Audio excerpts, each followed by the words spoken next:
So when from at least from a Jungian perspective, when we talk about transformation, what type of transformation, or what is the, obviously there's this archetype of wholeness, and there's this Mhm. desire for individuation, but what is transformation from a psyche perspective?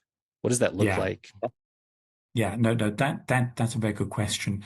And I think to understand what it looks like, that's one of the reasons why I'm keen on following up the use that's made by Jung of Wolfram von Eschenbach's Parsifal and Goethe's Faust and Nietzsche's Zarathustra, because in all of those works you very clearly get a sense of what transformation means. So in the case of Parsifal, it's Parsifal figuring out who he actually is, and that is to say that he is one of the keepers of the Grail, and one of the things that's being quested after in this quest for the Grail in Parsifal is a quest for his own identity, discovering who he is and becoming it, assuming the responsibility for the Grail, which is tied up with all the questions which he asks or doesn't ask, and the consequences that flow from that.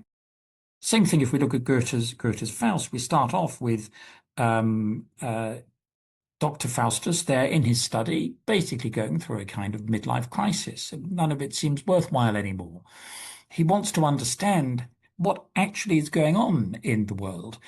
And he's frustrated that he's unable to do that. That's why he ends up signing the pact with the devil.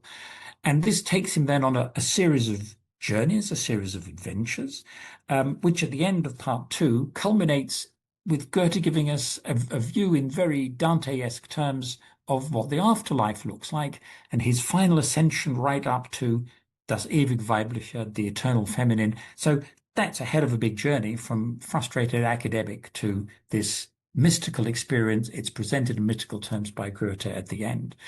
Same deal, I think, with Zarathustra, who is a prophet who has a message that he's trying to bring the people.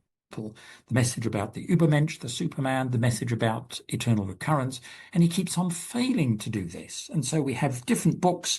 Across the four books of Zarathustra, we see different strategic communication attempts that are made in order to get this message across.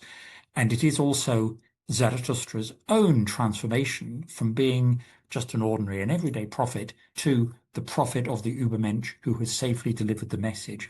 Now, I think if you look at those, I mean, you can say, well, they're pretty wild, they're pretty wacky, they're particularly specific, but they help us understand what transformation would mean. And I think in a Jungian sense, it's we could summarize his idea of transformation by using a phrase that Nietzsche does. It's about becoming who you are.